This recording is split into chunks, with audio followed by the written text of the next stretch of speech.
بسم اللہ الرحمن الرحیم۔ السلام علیکم ورحمۃ اللہ وبرکاتہ۔ مشہور مورخ سعد لکھتا ہے کہ ابو سفیان نے قریش کے سرداروں کو بلا کر کہا کہ وہ کوچ سے پہلے مسلمانوں کو خوف زدہ کرنا چاہتا ہے۔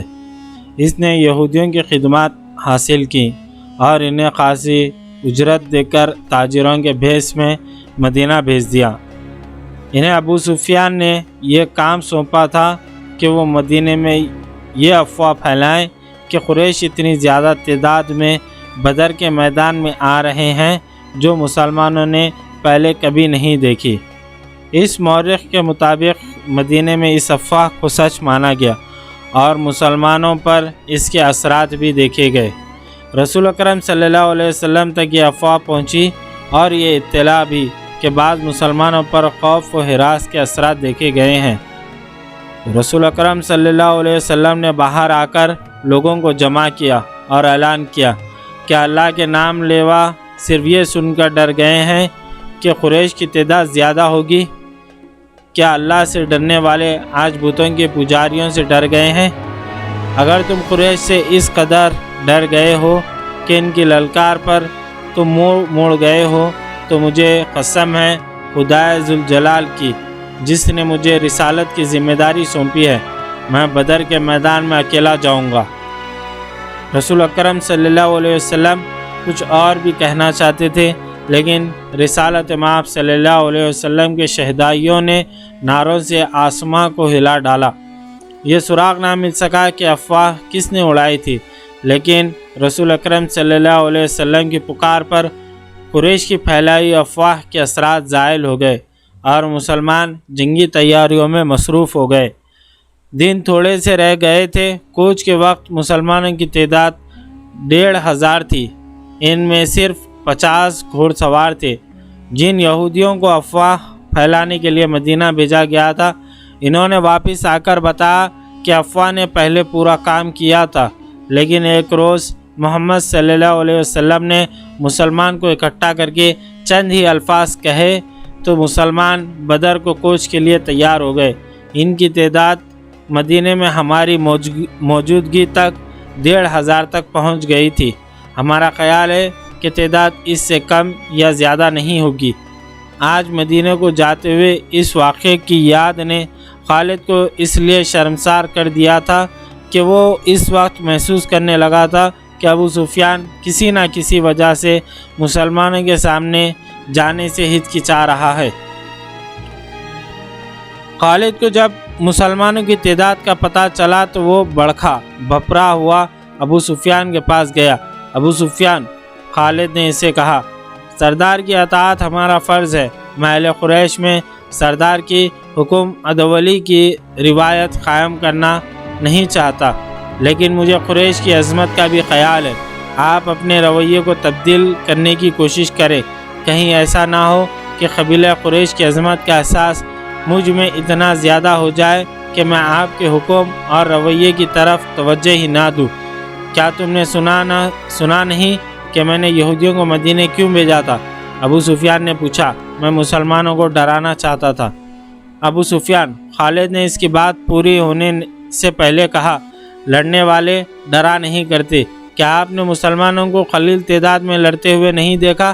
کیا آپ نے قبیب اور زید کو اہل قریش کی برچیوں کے سامنے کھڑے ہو کر نعرے لگاتے نہیں سنا؟ میں آپ سے صرف یہ کہنے آیا ہوں کہ اپنی سرداری کا احترام کریں اور بدر کی کوچ کی تیاری کریں۔ دوسرے دن مکے میں یہ خبر پہنچی کہ مسلمان مدینے سے بدر کی طرف کوچ کر گئے۔ اب ابو سفیان کے لیے اس کے سوا اور کوئی راستہ نہیں رہ گیا تھا کہ وہ کوچ کا حکم دے۔ قریش کی جو تعداد بدر کو کوچ کے لیے تیار ہوئی وہ 2000 تھی اور 100 گھوڑ سوار اس کے علاوہ تھے۔ قیادت ابو سفیان کی تھی اور اس کے تحت خالد، اکرمہ اور صفوان نائب سالار تھے۔ حسب معمول ابو سفیان کی بیوی ہند اور اس کے چند ایک کنیزیں اور گانے بجانے والی عورتیں بھی ساتھ تھیں۔ مسلمان رسول اکرم صلی اللہ علیہ وسلم کی قیادت میں 4 ہجری کے روز بدر کے میدان میں پہنچ گئے۔ قریش ابھی اصفان کے مقام تک پہنچے تھے انہوں نے وہیں رات بھر کے لیے پڑاؤ کیا۔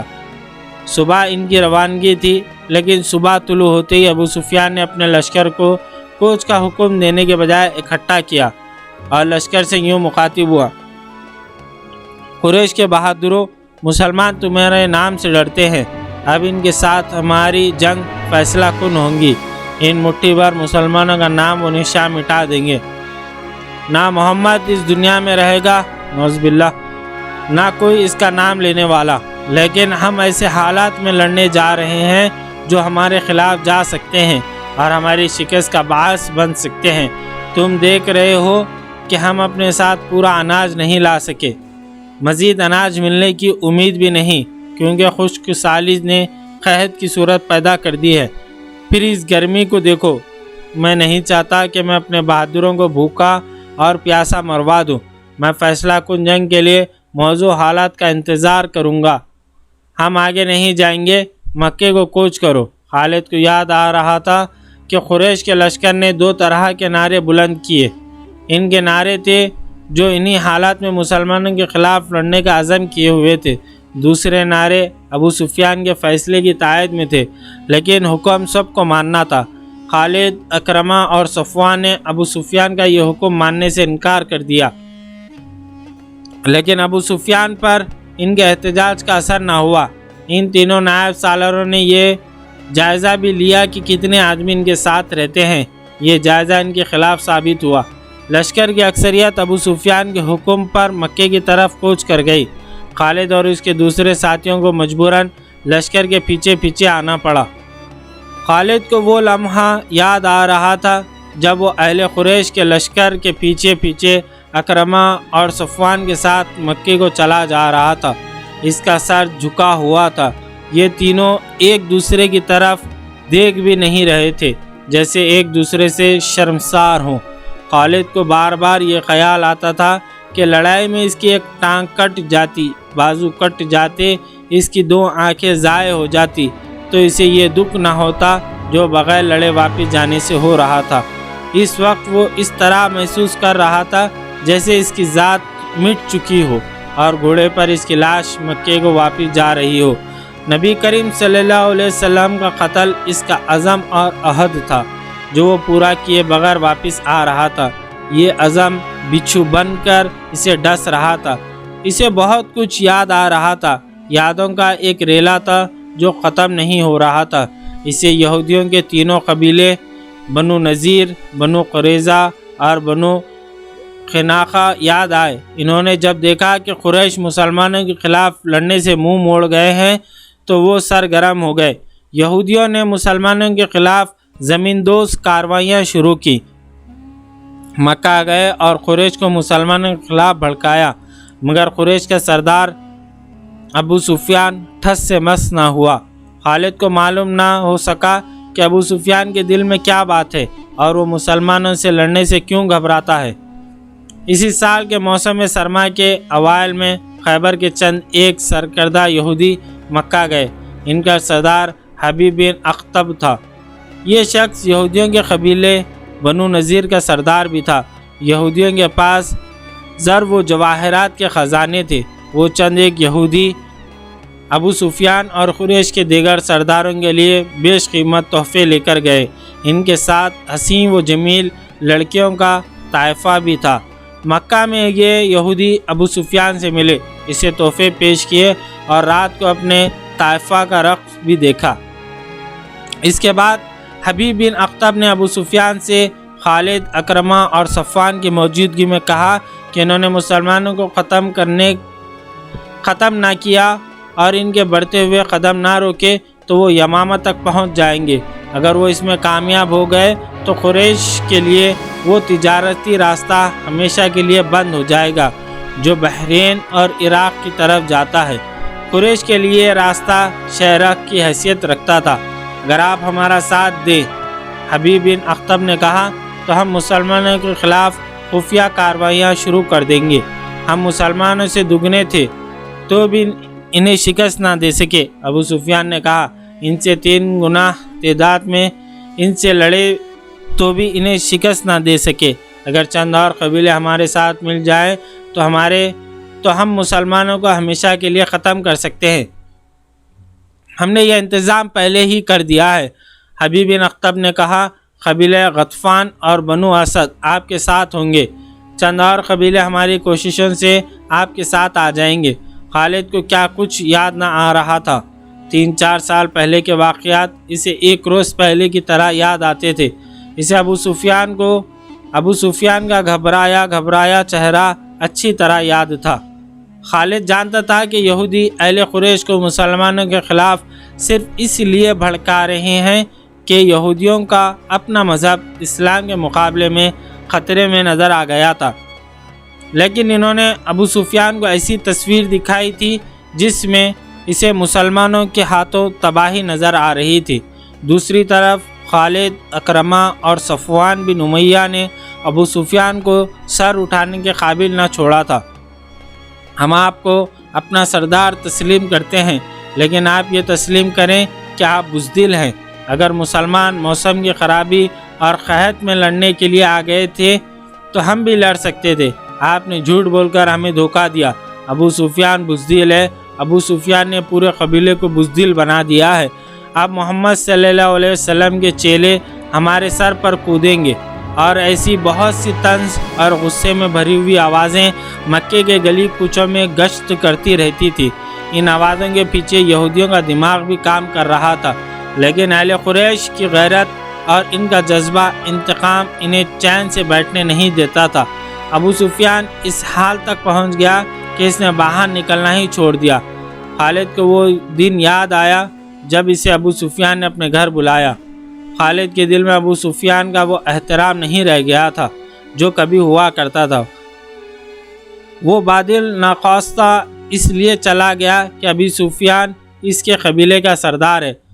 وہ ابو سفیان کے گھر گیا تو وہاں اکرمہ اور صفوان بیٹھے تھے۔ خالد، ابو سفیان نے کہا، میں نے مدینے پر حملے کا فیصلہ کر لیا ہے۔ خالد کو ایسا محسوس ہوا جیسے اس نے غلط سنا ہو۔ اس نے اکرمہ اور صفوان کی طرف دیکھا۔ ان دونوں کے ہونٹوں پر مسکراہٹ آ گئی۔ ہاں خالد، ابو سفیان نے کہا، جس قدر جلدی ہو سکے لوگوں کو مدینے پر حملے کے لیے تیار کر لو۔ یہودیوں نے جن قبائل کو قریش کا ساتھ دینے کے لیے تیار کیا تھا، ان سب کی طرف پیغام بھیج دیے گئے۔ یہ فروری 627 کے آغاز کے دن تھے۔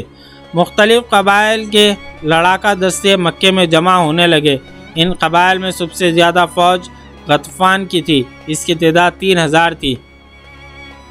700 آدمی بنو سلیم نے بھیجے۔ بنو اسد نے بھی خاصی فوج بھیجی، جس کا سالار طلحہ بن خولید تھا۔ اس کی تعداد تاریخ میں نہیں ملتی۔ قریش کی اپنی فوج کی تعداد 4000 پیادہ اور 300 گھوڑ سوار اور 1500 شتر سوار تھے۔ اس پورے لشکر کی تعداد جو مدینے پر فوج کشی کے لیے جا رہی تھی کل 10,000 تھی۔ اس کی کمان ابو سفیان کے ہاتھوں میں تھی۔ ابو سفیان نے اس متحدہ فوج کو جمعیت القبائل کہا۔ ان میں سے کچھ قبائل مکے میں نہیں آئے تھے۔ انہوں نے اطلاع دی تھی کہ جب لشکر مکے سے روانہ ہوگا تو وہ اپنی اپنی بستی سے کوچ کر جائیں گے اور راستے میں لشکر سے مل جائیں گے۔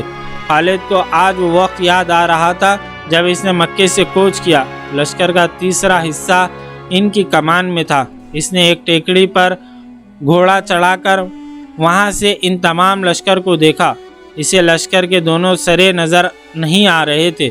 دف اور نفریاں اور شہنائیاں اور لشکر کی مترنم آواز جو ایک ہی آواز لگتی تھی خالد کے خون کو گرما رہی تھی۔ اس نے گردن تان کر اپنے آپ سے کہا تھا، سلیمان پس کے رہ جائیں گے۔ اسلام کے ذرے عرب کی ریت میں مل کر ہمیشہ کے لیے فنا ہو جائیں گے۔ یہ اس کا عزم تھا۔ یہ لشکر 24 فروری 627 یکم شوال ہجری مدینے کے قریب پہنچا۔ قریش نے اپنا پڑاؤ اس جگہ ڈالا جہاں احد کی لڑائی کے لیے خیمہ زن ہوئے تھے۔ وہاں 2 ندیاں آ کر ملتی تھی۔ دوسرے تمام قبائل احد کی پہاڑی کے مشرق کی طرف خیمہ زن ہوئے۔ قریش نے یہ معلوم کرنے کے لیے کہ مدینے کے لوگوں کو قریش کے لشکر کی آمد کی اطلاع ملی ہے یا نہیں، 2 جاسوس تاجروں کے بھیس میں مدینہ بھیجے۔ ابو سفیان اور اس کے تمام نائب سالاروں کی خواہش اور کوشش یہ تھی کہ مدینے والوں پر بے خبری حملہ کیا جائے، لیکن دوسرے ہی دن قریش کا ایک جاسوس جو یہودی تھا مدینے سے آیا۔ اس نے ابو سفیان کو بتایا کہ مسلمانوں کو حملہ آور لشکر کی آمد کی اطلاع مل چکی ہے۔ مسلمانوں میں خوف و ہراس پھیل گیا۔ اس یہودی جاسوس نے بتایا کہ سارے شہر پر خوف طاری ہو گیا، لیکن محمد صلی اللہ علیہ وسلم اور اس کے قریبی حلقے کے آدمیوں کی للکار پر مسلمانوں کے دل مضبوط ہو گئے۔ گلی کوچوں میں ایسے اعلان ہونے لگے جن سے تمام شہر کا جذبہ اور حوصلہ اود کر آیا اور مسلمان لڑائی کے لیے ایک جگہ اکٹھا ہونے لگے۔ میرے خیال میں ان کی تعداد 3000 سے زیادہ نہیں ہوگی۔ مورخ لکھتے ہیں کہ مسلمانوں کی تعداد 3000 سے زیادہ نہ تھی۔ انہیں اطلاع مل چکی تھی کہ مدینے پر حملے کے لیے جو لشکر آیا ہے اس کی تعداد 10,000 ہے، جس میں سینکڑوں گھوڑ سوار اور شتر سوار بھی ہیں۔ اس وقت تک عرب کی سرزمین میں کسی لڑائی میں اتنا بڑا لشکر نہیں دیکھا تھا۔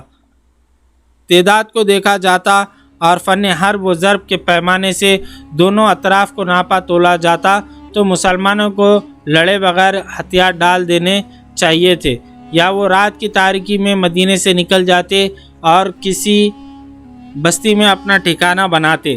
کوئی سوچ بھی نہیں سکتا تھا کہ 3000 مسلمان 10,000 کے لشکر کا مقابلہ ذرا سی دیر کے لیے بھی کر سکیں گے۔ 10,000 لشکر نہایت ہی آسانی سے مدینے کی اینٹ سے اینٹ بجا سکتا تھا، لیکن یہ حق اور باطل کی ٹکر تھی۔ یہ اللہ کے آگے سجدہ کرنے والے اور بت پرستوں کا تصادم تھا۔ خدا کو حق کا ساتھ دینا تھا۔ خدا کو اپنی اس عظیم پیغام کی لاج رکھنی تھی جو اس کی ذات باری نے غار حرا میں عرب کے سپوت کو دیا تھا اور اسے رسالت عطا کی تھی۔ خدا ان کا ساتھ دیتا ہے جن کے دلوں میں حق اور صداقت ہوتا ہے۔ یہ نبی کریم صلی اللہ علیہ وسلم کی للکار تھی جو مدینے کے گلی کوچوں میں سنائی دے رہی تھی۔ لیکن اے اللہ کی عبادت کرنے والوں، خدا تمہارے ساتھ اسی صورت میں دے گا جب تم دلوں سے خوف و ہراس نکال کر ایک دوسرے کا ساتھ دو گے اور اپنی جانیں اللہ کی راہ میں قربان کر دینے کا عزم کرو گے۔ جو ہمارے اللہ کو نہیں مانتا اور جو ہمارے دین کو نہیں مانتا وہ ہمارا دشمن ہے اور اس کا قتل ہم پر فرض ہے۔ یاد رکھو، قتل کرنے کے لیے قتل ہونا بھی پڑتا ہے۔ ایمان سے بڑھ کر اور کوئی طاقت نہیں جو تمہیں دشمن سے بچا سکے۔ تمہیں دفاع مدینے کا نہیں اپنے عقیدے کا کرنا ہے۔ اگر اس عزم سے آگے بڑھو گے تو 10,000 پر غالب آ جاؤ گے۔ خدا سوئے ہوئے یا خوف زدہ انسان کو معجزے نہیں دکھایا کرتا۔ اپنے عقیدے اور اپنی بستی کے دفاع کا معجزہ تمہیں خود دکھانا ہے۔ نبی کریم صلی اللہ علیہ وسلم نے مدینے والوں کا حوصلہ اس قدر مضبوط کر دیا تھا کہ وہ اس بڑے لشکر کے مقابلے کے لیے تیار ہو گئے، لیکن رسول خدا صلی اللہ علیہ وسلم اس سوچ میں ڈوب گئے تھے کہ اتنے بڑے لشکر سے مدینے کو بچانا کس طرح ممکن ہو سکتا ہے۔ آپ صلی اللہ علیہ وسلم کو یہ تو پورا یقین تھا کہ خدا حق پرستوں کے ساتھ ہے، لیکن حق پرستوں کو خود بھی کچھ کر کے دکھانا تھا۔ بچاؤ کی کوئی صورت نظر نہیں آ رہی تھی۔ خدا نے اپنے نام لیواؤں کی مدد کا انتظام کر رکھا تھا۔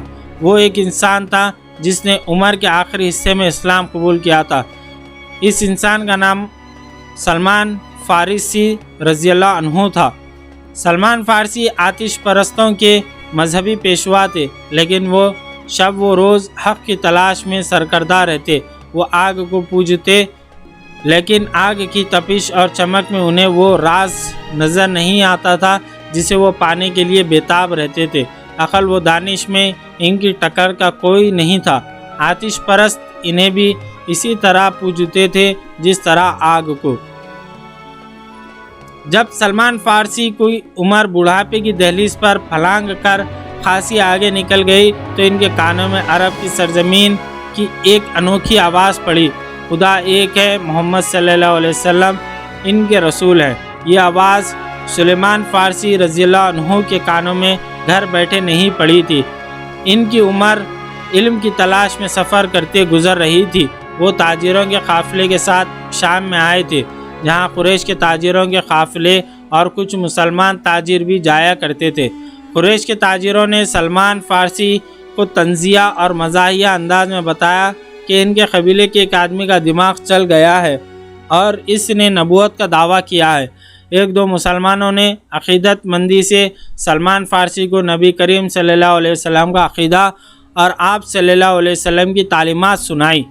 سلمان فارسی یہ سب سن کر چونک پڑے۔ انہوں نے ان مسلمانوں سے کچھ اور باتیں پوچھی۔ انہیں جو معلوم تھا وہ انہوں نے بتایا، لیکن سلمان فارسی تشنگی محسوس کر رہے تھے۔ وہ اتنا متاثر ہو گئے تھے کہ انہوں نے نبی کریم صلی اللہ علیہ وسلم تک پہنچنے کا فیصلہ کر لیا۔ کچھ عرصہ بعد سلمان فارسی رسول خدا صلی اللہ علیہ وسلم کے مقدس سائے میں جا بیٹھے۔ انہیں وہ راز مل گیا جس کی تلاش میں وہ مارے عمر گزار رہے تھے۔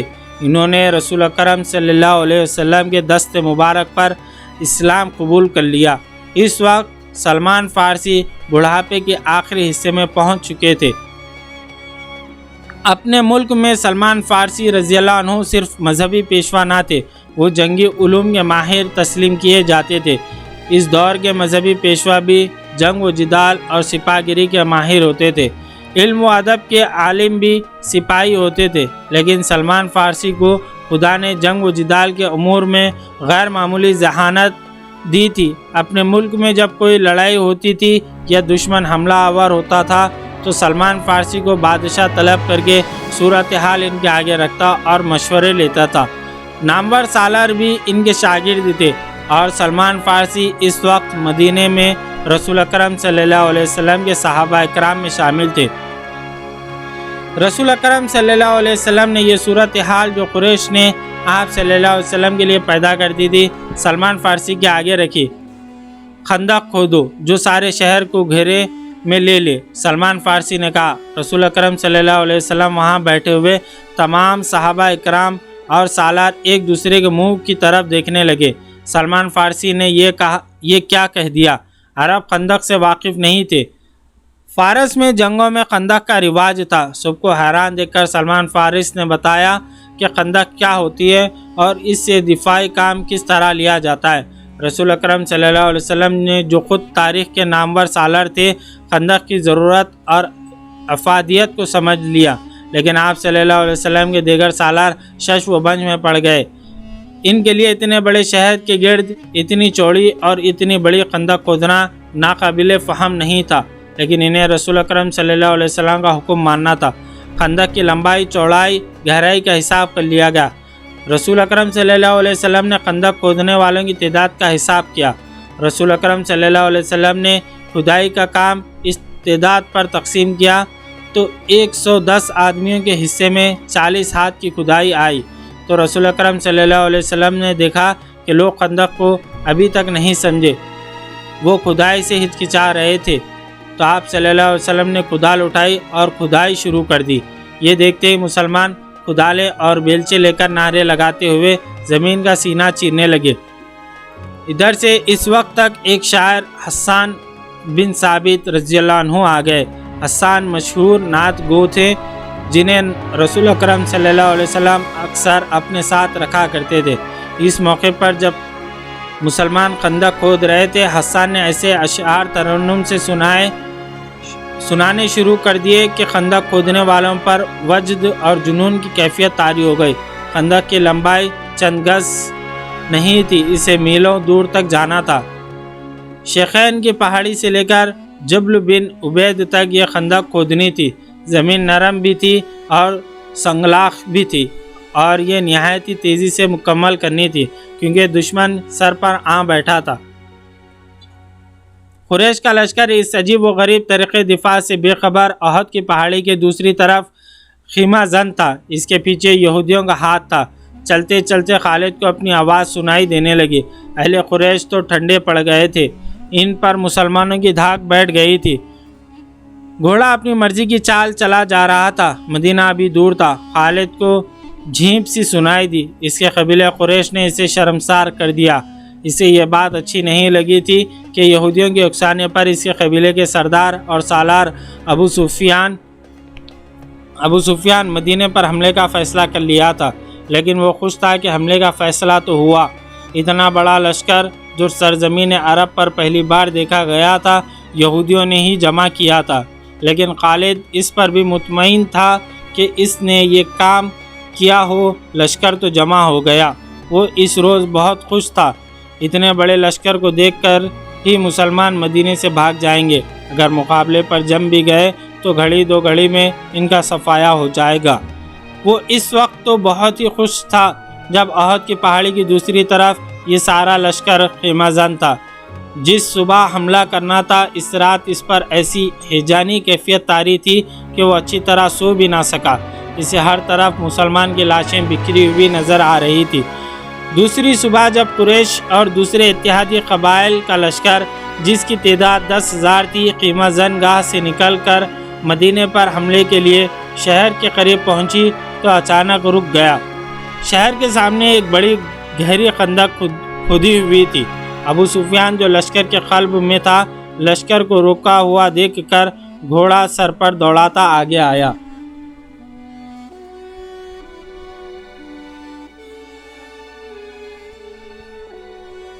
قریش کے جنگجو کیوں رک گئے؟ ابو سفیان چلاتا جا رہا تھا، طوفان کی طرح بڑھو اور محمد کے مسلمانوں کو کچل ڈالو، شہر کی اینٹ سے اینٹ بجا دو۔ ابو سفیان کا گھوڑا جب آگے گیا تو اس نے گھوڑے کی لگام کھینچ دی اور اس کا گھوڑا اسی طرح رک گیا جس طرح اس کے لشکر کے تمام سوار رکے کھڑے تھے۔ اس کے سامنے خندق تھی، اس پر خاموشی طاری ہو گئی۔ خدا کی قسم، یہ ایک نئی چیز ہے جو میری آنکھیں دیکھ رہی ہے، ابو سفیان نے غصیلی آواز میں کہا۔ عرب کے جنگجو کھلے میدان میں لڑا کرتے ہیں، خالد بن ولید کو بلاؤ، اکرمہ اور صفوان کو بھی بلاؤ۔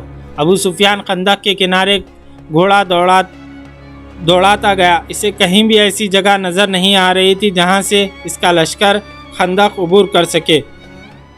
یہ خندق شیخین کی پہاڑی سے لے کر جبل بنی عبید کے اوپر سے پیچھے تک چلی گئی تھی۔ مدینے کے مشرق میں شیخین اور لاوا کی پہاڑی تھی۔ یہ مدینے کا قدرتی دفاع تھا۔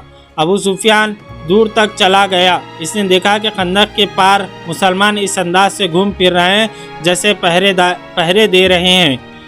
اس نے گھوڑا پیچھے موڑا اور اپنے لشکر کی طرف چل پڑا۔ 3 گھوڑے اس کی طرف سر پر دوڑے آ رہے تھے جو اس کے قریب آ کر رک گئے۔ وہ خالد، اکرمہ اور صفوان کے گھوڑے تھے۔ کیا تم دیکھ نہیں رہے کہ مسلمان کتنے بزدل ہیں؟ ابو سفیان نے ان تینوں سے کہا۔ کیا تم کبھی اپنے راستے میں رکاوٹ کھڑی کر کے یا رکاوٹ کھود کر اپنے دشمن سے لڑے ہو؟ خالد پر خاموشی طاری ہو گئی تھی۔ آج مدینے کی طرف جاتے ہوئے اسے یاد آ رہا تھا کہ وہ اس خیال سے چپ نہیں ہو گیا کہ ابو سفیان نے مسلمانوں کو بزدل جو کہا تھا وہ ٹھیک کہا تھا، بلکہ خاموش رہ کر وہ اس سوچ میں کھو گیا کہ یہ خندق بزدلی کی نہیں، دانش مندی کی علامت تھی۔ جس کسی نے شہر کے دفاع کے لیے یہ طریقہ سوچا تھا وہ کوئی معمولی عقل والا انسان نہیں تھا۔ اس سے پہلے بھی اس نے محسوس کیا تھا کہ مسلمان لڑنے میں اپنے جسم کی طاقت پر ہی بھروسہ نہیں کرتے، وہ عقل سے بھی کام لیتے ہیں۔ خالد کا دماغ ایسے ہی جنگی چالیں سوچتا رہتا تھا۔ مسلمانوں نے بدر کے میدان میں نہایت ہی تھوڑی تعداد میں ہوتے ہوئے قریش کو بہت بری شکست دی تھی۔ خالد نے اکیلے بیٹھ کر اس لڑائی کا جائزہ لیا۔ مسلمانوں کی اس فتح میں اسے مسلمان کے عسکری دانشمندی نظر آئی۔ کوئی اور بات بھی تھی خالد، اسے خیال آیا، کوئی اور بات بھی تھی، کچھ بھی تھا۔ خالد نے اپنے آپ کو جواب دیا، جو کچھ بھی تھا میں یہ نہیں مانوں گا، یہ محمد صلی اللہ علیہ وسلم کا جادو کا اثر تھا۔ اس کے ہاتھ میں کوئی جادو ہے۔ ہماری عقل جس عمل اور جس مظاہرے کو سمجھ نہیں سکتی اسے ہم جادو کہہ دیتے ہیں۔ اہل قریش میں ایسا کوئی دانشمند نہیں جو مسلمانوں جیسے جذبے سے اہل قریش کو سرشار کر دے اور ایسی جنگی چالیں سوچے جو مسلمانوں کو ایک ہی بار کچل ڈالے۔ خدا کی قسم، ہم اس لیے واپس نہیں چلے جائیں گے کہ مسلمانوں نے ہمارے راستے میں خندق کھود رکھی ہے، ابو سفیان خالد، اکرمہ اور صفوان سے کہہ رہا تھا۔ پھر اس نے ان سے پوچھا، کیا خندق عبور کرنے کا کوئی طریقہ تم سوچ سکتے ہو؟ خالد کوئی طریقہ سوچنے لگا، لیکن اسے خیال آیا کہ اگر ان کے لشکر نے خندق عبور کر بھی لی تو مسلمانوں کو شکست دینا آسان نہ ہوگا، خواہ وہ کتنی ہی تھوڑی تعداد میں کیوں نہ ہو۔ جن انسانوں نے تھوڑے ہی سے وقت میں زمین اور چٹانوں کا سینہ چیر ڈالا ہے، ان انسانوں کو